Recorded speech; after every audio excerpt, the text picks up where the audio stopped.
Imagine stepping into an ancient kitchen, at a modern stainless steel paradise with microwaves, fridges, or neatly labeled spice jars. But a chaotic, smoky, bustling room somewhere in Sumer, Egypt, or Rome. Firewood smolders under massive cauldrons, lay pots line the walls.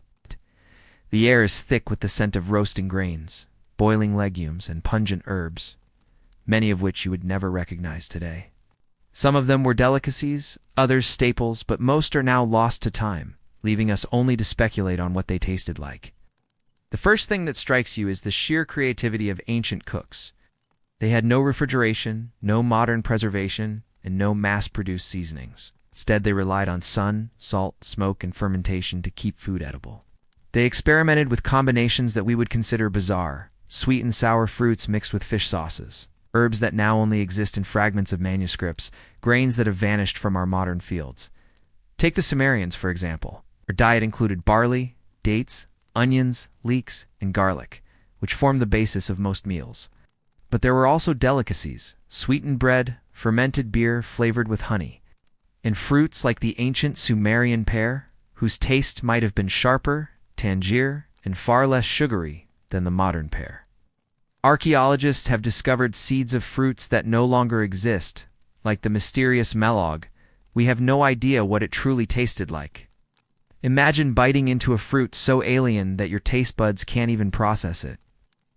A flavor that vanished over 4,000 years ago.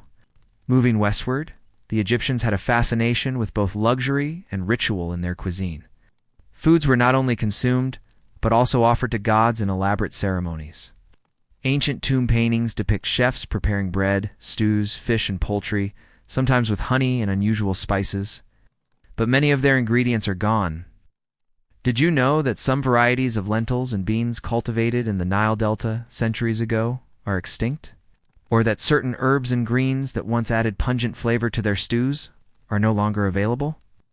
Modern cooks trying to recreate Egyptian cuisine have to improvise, substituting with what survives.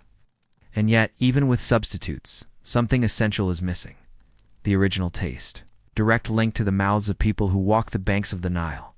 By the time we reach ancient Rome, kitchens become not just functional spaces, but stages for opulence, experimentation, and indulgence. Roman elites employed cooks to prepare multi-course banquets, sometimes lasting hours. A single meal might involve dozens of dishes, featuring meats, seafood, vegetables, and sauces, many made with ingredients now gone. The famous silphium, for instance, was a plant so prized it became more valuable than gold. Romans used it in sauces, as a seasoning, even as a medicine and aphrodisiac. Silphium went extinct by the 1st century CE, probably due to overharvesting, leaving a gap in Roman flavor that no substitute can fill. Imagine an entire generation of Romans savoring a taste we will never know: a complex, aromatic, slightly bitter flavor, gone forever. But not all lost foods were exotic or rare. Some were staples that simply faded away. Ancient grains like einkorn and emmer wheat, while still cultivated in tiny amounts, are far from the bread-making staples of antiquity.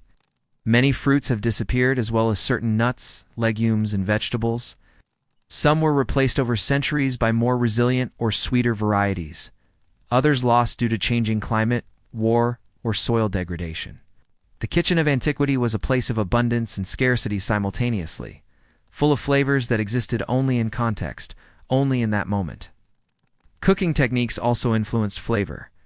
In the absence of modern heat control, chefs relied on slow roasting over embers, boiling in clay vessels, or fermenting to enhance taste and preservation. Fermentation created complex, sometimes pungent flavors: sour, bitter, tangy, that would surprise modern palates accustomed to more standardized tastes.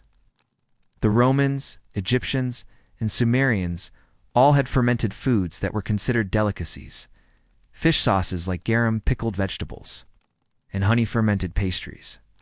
Some of these flavors might strike us as overwhelmingly strong, yet they were treasured and essential to the culinary identity of the time. And let us not forget the humor of the lost kitchen. Picture an ancient Roman chef attempting a feast for the emperor, only to discover that the silphium shipment has failed, that the dormice have escaped, and that the fish sauce smells slightly more pungent than intended. These moments, though invisible to history, were undoubtedly part of the daily life of food preparation. The loss of these foods over centuries adds a layer of mystery and melancholy. Entire tastes, textures, and culinary traditions that entertained, nourished, and delighted humans gone, leaving us to imagine, to recreate, to mourn in flavorless simulations. The kitchens of antiquity were also social spaces, places where flavors, ideas, and culture mingled. Recipes were passed orally, ingredients exchanged at markets, and cooks competed for prestige. Losing foods means losing part of that social history as well. Every extinct ingredient is a story untold. A pear that vanished, a grain that no longer rises in the oven, a spice whose aroma will never again perfume a banquet. Thus begins our exploration of history's lost foods, a journey through the flavors, techniques, and kitchens that humanity can no longer taste. Each segment will delve deeper into specific civilizations and eras, uncovering the vanished delicacies of Rome, the oddities of the medieval table. The first step, however, is to acknowledge the sheer wonder of what once existed. Flavors crafted with care, enjoyed by humans who are long gone, yet somehow still whispering to us through archaeology, manuscripts, and imagination, where delicacies like silphium, garum, and exotic fruits created banquets of unimaginable flavor. To sense the aromas, to almost hear the clatter of plates and chatter of citizens. Imagine walking through a bustling Roman market in the 1st century. See, the streets are filled with the scent of fresh bread, roasted meats, fish, and something far more unusual, pungent sauces, exotic spices, and foods that modern palates can only dream of. Roman culinary culture was nothing if not extravagant. For the elite, meals were an exercise in wealth, sophistication, and experimentation. And yet, much of what made these banquets remarkable has vanished from history, leaving us with tantalizing glimpses, but never the actual flavors. One of the most famous lost ingredients was silphium. This plant, once so valuable that it was worth its weight in silver, was harvested in Cyrene, modern-day Libya. Its taste was described as aromatic, slightly bitter, and utterly indispensable to Roman cuisine. Chefs used it in sauces, as a seasoning for meats, and even as a medicinal cure or contraceptive. Yet by the 1st century CE, silphium had been over-harvested to extinction. Imagine a Roman banquet where every dish included the elusive plant, each bite a flavor we will never know. The loss of silphium is a reminder that the Roman palate was richer, stranger, and more adventurous than ours. Fish sauce, or garum, was another cornerstone of Roman flavor, though it might shock modern sensibilities. Garum was made by fermenting fish in brine until the liquid turned into a potent, pungent condiment. Romans used it liberally in sauces, soups, and even as a table seasoning. To us, it might smell intolerable, but for a Roman, it was the height of culinary refinement. There were different grades of garum, from the cheap, everyday variety to the finest, most expensive bottles that could rival the price of luxury wines. Losing garum from our diets means losing a complex layer of taste that defined Roman cuisine. Meat itself was a display of wealth and status. The wealthy indulged in dormice, a small rodent considered a delicacy. These were often fattened in special jars, then roasted and seasoned with honey, pepper, and garum. To modern eyes, it might seem grotesque, but to a Roman, it was an indulgence on par with truffles today. Imagine a Roman host explaining to his guests that the dormice are stuffed with pine nuts and herbs. Carefully baked, a dish now utterly inaccessible, because dormice, at least in this culinary context, are no longer farmed or eaten. Exotic fruits and vegetables were highly prized as well. The Roman Empire spanned diverse climates and regions, allowing trade in ingredients that would seem outlandish to local populations. Lemons, pomegranates, dates, and figs were common at feasts, but some varieties no longer exist in their ancient form. For example, fruits from North Africa and the Middle East, cultivated for centuries, may have gone extinct due to climate change, agricultural neglect, or overuse. Eating a Roman banquet was, in many ways, a journey across continents, yet a journey whose flavors we can never replicate. Roman chefs were also innovative in combining flavors that might startle modern diners. They blended sweet and savory, spicy and sour. Pears and apples could be cooked with honey and garum. Dormice might be served alongside figs. Even simple breads could include exotic seeds or honey. The result was a cuisine that was daring, complex, and at times overwhelming, a far cry from the more homogenized tastes we experience today. Ow. The social aspect of Roman dining added another layer to these lost flavors. Banquets were highly performative. Guests reclined on couches, conversing, drinking wine, and sampling dishes in a precise order. Food was not merely sustenance. It was a statement of cultural sophistication, wealth, and status. Losing these dishes means losing part of the social ritual, the shared experience of tasting flavors that defined one's identity and rank in society. Humor, too, was a part of the Roman table. Writers like Petronius and Pliny the Elder described elaborate feasts with anecdotes of culinary mishaps, complaints about the lack of silphium, or debates over the quality of garum. We can imagine a Roman guest leaning over to his neighbor, whispering, "I swear this dormouse tastes like it skipped breakfast." These moments, though only partially recorded, give life to the foods we will never taste. Many Roman foods disappeared, not just because of taste preferences, but due to agricultural and environmental pressures. Silphium, as mentioned, was harvested to extinction.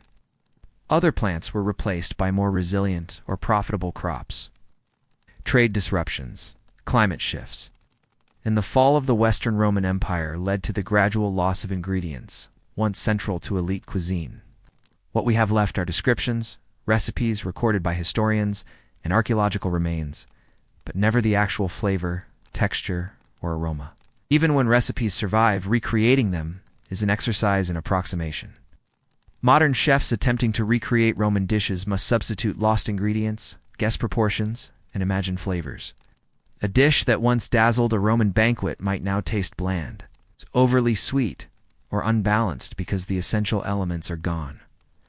The culinary bridge to antiquity is broken. We can see, smell, and describe, but we cannot truly taste history.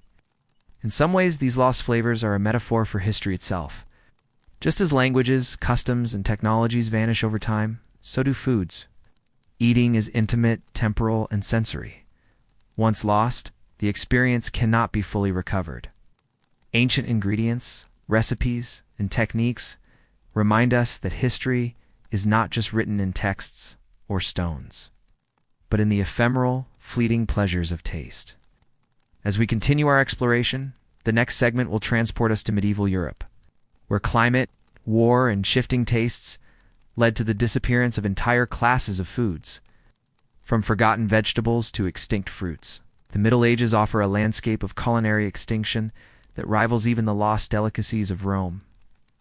But while the Roman Empire dazzled with exotic ingredients and banquets, medieval cuisine shows us how survival, necessity, and ingenuity shaped flavors we will never taste again. Picture a village square in 12th century Europe. Cobblestone streets lined with timber houses, smoke rising from ovens, the clatter of pots and the murmur of townsfolk. This was the heart of medieval food culture. Nice.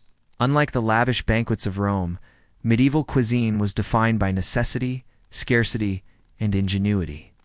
Yet even in this so-called simple era, there existed a variety of flavors now lost to history, tastes that once vanished, left us only to imagine them. The first surprise is the range of foods available to ordinary people, while peasants often survived on coarse bread, grains, and legumes. Archaeological evidence and manuscript recipes reveal that their diets could be surprisingly diverse. Forgotten vegetables such as salsify, skirret, and certain types of cabbage provided flavors unlike anything we encounter today. These plants, hardy yet nutritious, were common in gardens, but disappeared due to changes in agriculture and taste preferences. Imagine tasting a root vegetable that is sweet, earthy, and slightly spicy, now vanished from modern markets. Fruits, too, were abundant, but mostly seasonal. Medieval pears, apples, cherries, and plums had textures, sweetness, and tartness distinct from modern varieties. Many fruits we know today have been selectively bred for uniformity, size, or sweetness, replacing the more nuanced, tangy, or even slightly bitter varieties of the past. Some, like certain plums or medieval cherries, are completely extinct. Eating them in their original form would have been an entirely different sensory experience, a flavor lost to centuries of cultivation changes. The medieval period also introduced a remarkable obsession with preservation and flavor enhancement. Herbs and spices, often imported from faraway lands, were highly prized.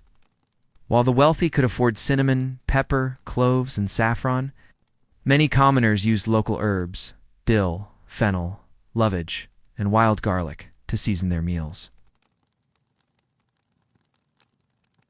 whose taste we can no longer recreate, a living connection to a world gone by.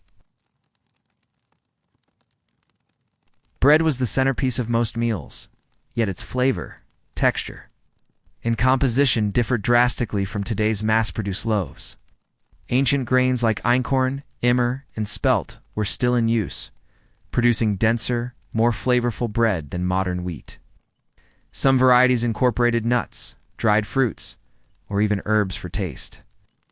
A slice of medieval bread would have a texture, aroma, and subtle stems that modern wheat cannot reproduce.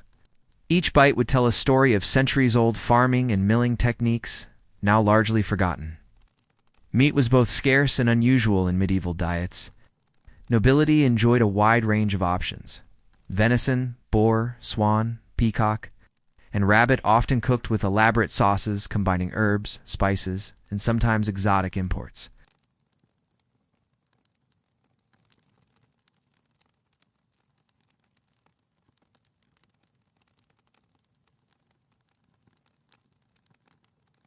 Humor and culture were intertwined with food as well. Medieval cookbooks, while technical in tone, reveal hints of social commentary and wit.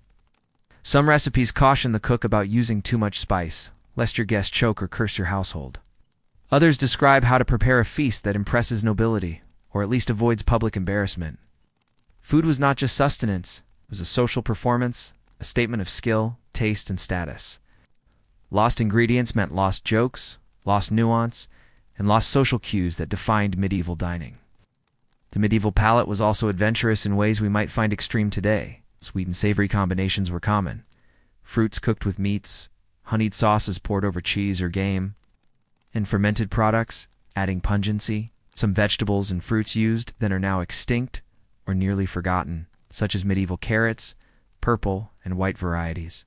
Certain radishes and small, tangy plums.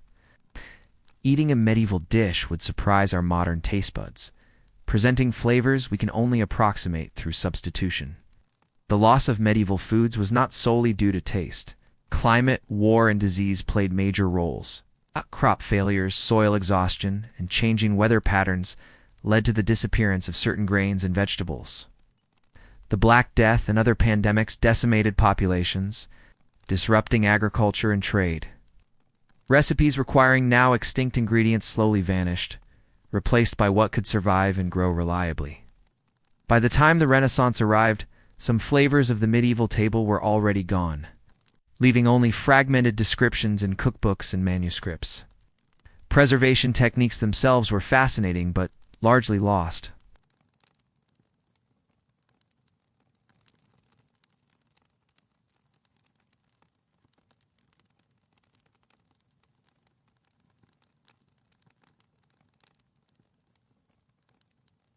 Even common medieval dishes would surprise us. Stews made from forgotten grains, vegetables, and herbs had layers of flavor entirely different from modern soups. Pies, tarts, and pastries included fruits and spices now lost. Sweeteners like honey, date syrup, or carob offered flavors far more complex than modern sugar alone. The lost taste of these foods represents not just culinary extinction, but a sensory disconnect with history itself. Ultimately, medieval cuisine illustrates that food is fragile, ephemeral, and cultural.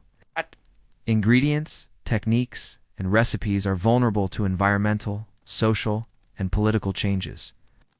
Every lost vegetable, every vanished fruit, every extinct herb represents a story untold, a flavor we can never fully experience. Eating is intimate, immediate, and temporal. When a food disappears, so does a part of our connection to the past. As we leave medieval Europe behind, the next chapter in our journey explores the colonial era and the foods we left behind: exotic fruits, spices, and global flavors introduced and lost due to trade, transportation, and the hardships of exploration.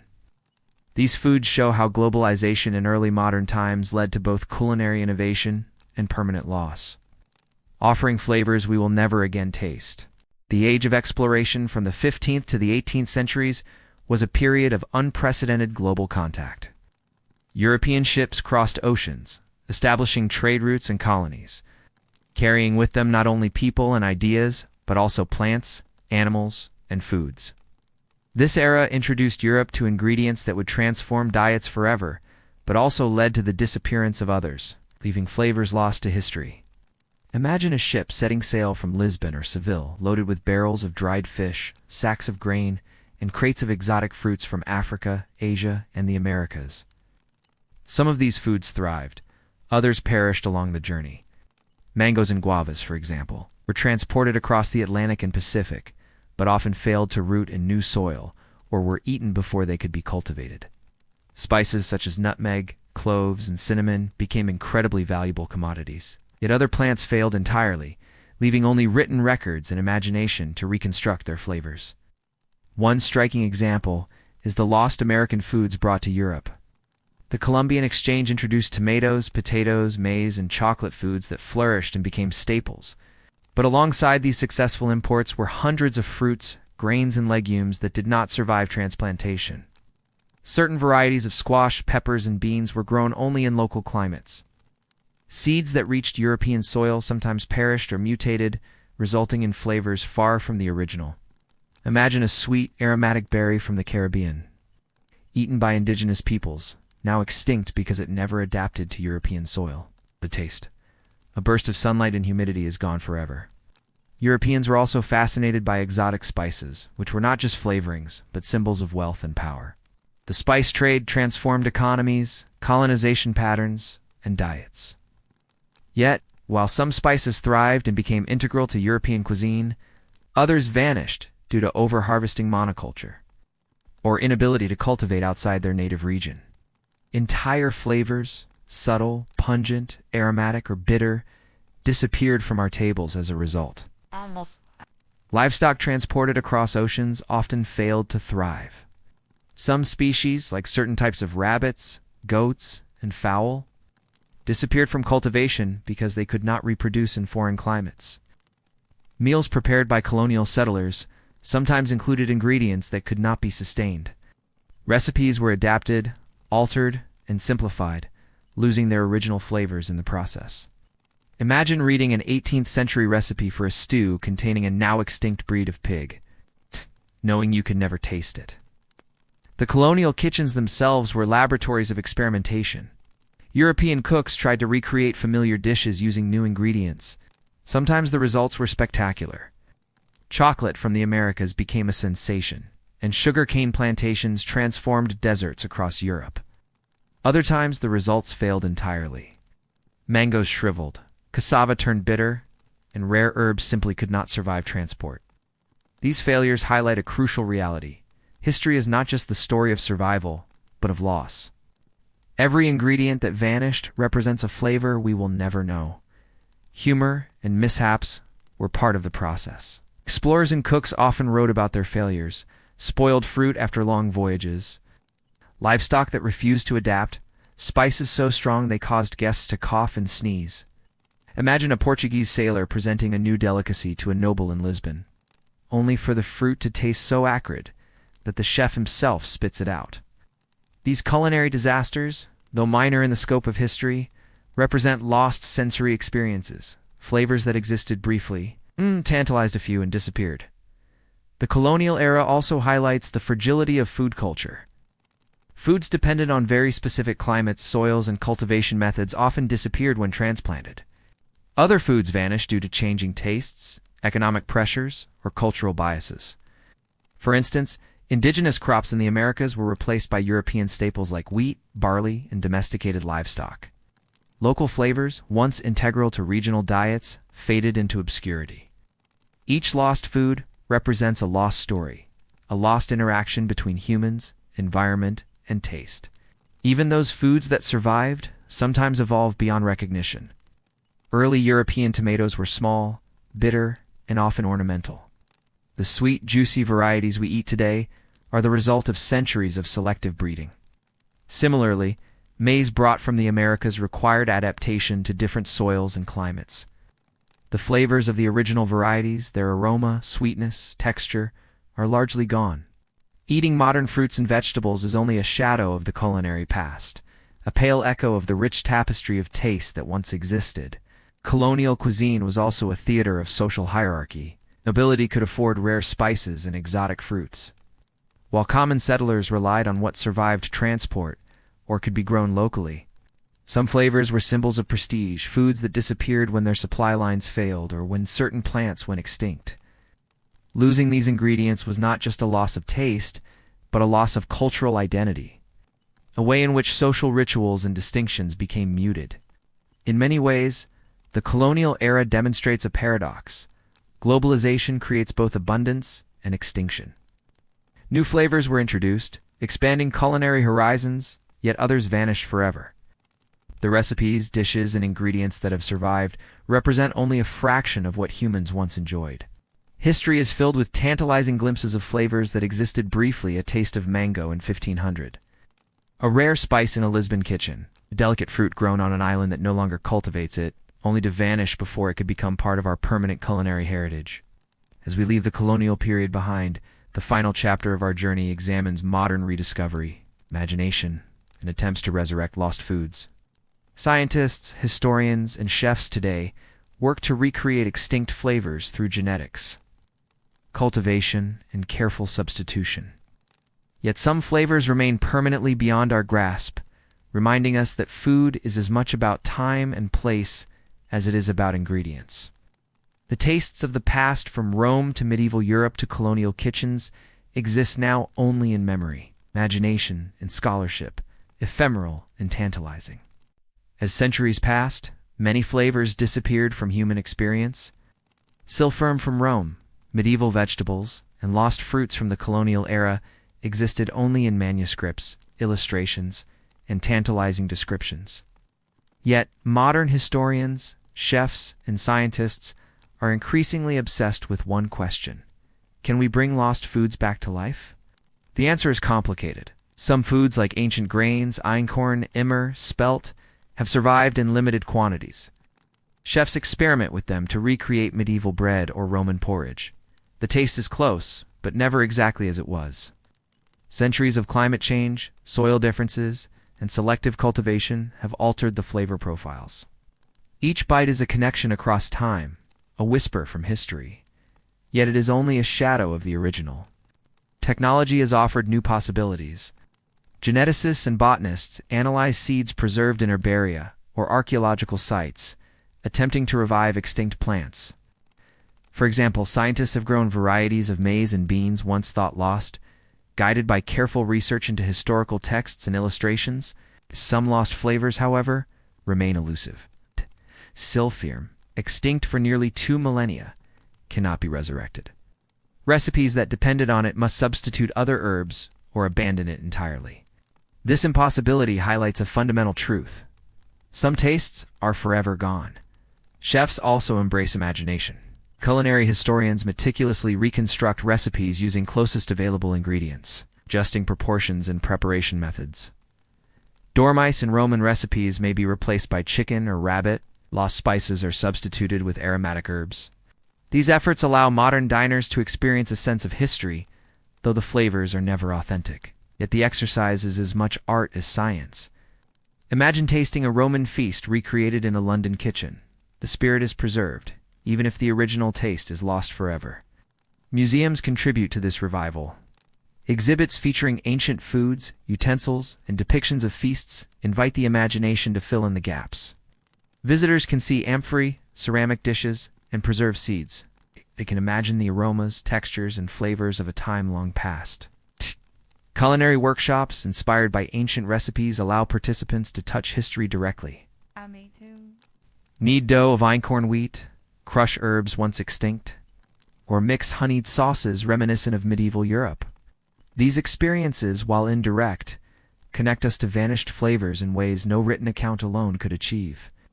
Interestingly, some extinct foods live on in cultural memory and literature. Manuscripts, cookbooks, and anecdotal descriptions provide detailed accounts of flavors, textures, and aromas.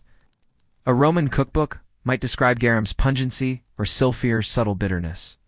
A medieval recipe may evoke salsify's earthy sweetness or the sharp tang of lost plums. Reading these accounts allows imagination to taste what the tongue cannot. Scholars often argue that these texts are the closest we can come to savoring the lost past. Lost foods also inspire creativity in modern gastronomy. Molecular gastronomy, experimental baking, craft fermentation allow chefs to recreate sensations reminiscent of extinct flavors. Fermented fish sauces may attempt to mimic garum. Ancient herbs may be blended to simulate lost aromas. Some chefs even design dishes around the concept of extinction, presenting diners with flavors that no longer exist in nature but can be approximated through science and artistry. These efforts, though imaginative, underscore the ephemeral nature of taste, a reminder that history is sensory, fragile, and fleeting. Humor remains part of the endeavor.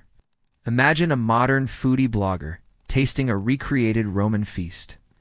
This dormouse replacement chicken tastes vaguely like something from a medieval cartoon, or a chef announcing today, "We serve silfram smoothie," or as close as we can legally get. These playful experiments highlight both the joy and the impossibility of truly resurrecting lost foods. Some flavors are stubbornly, permanently lost, and perhaps that is part of their allure.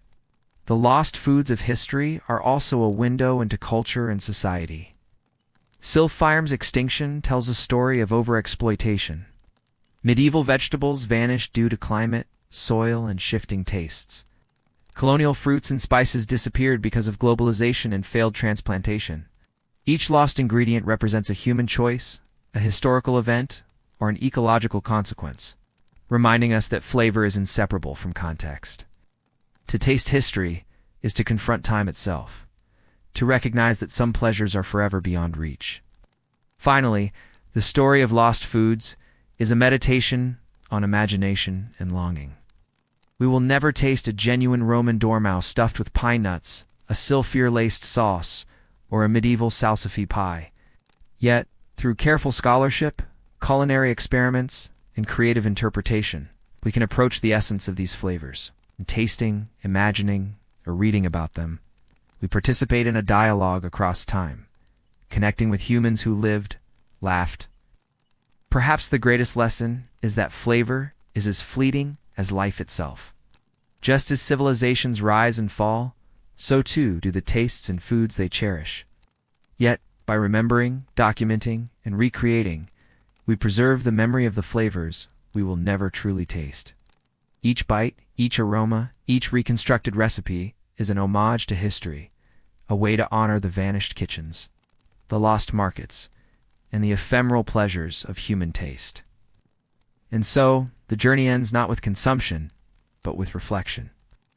History's lost foods remind us that life, like flavor, is temporal and precious.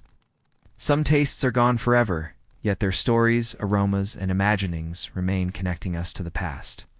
Inspiring chefs and historians, and tantalizing the imagination, we may never taste them with our tongues, but we can savor them with our minds.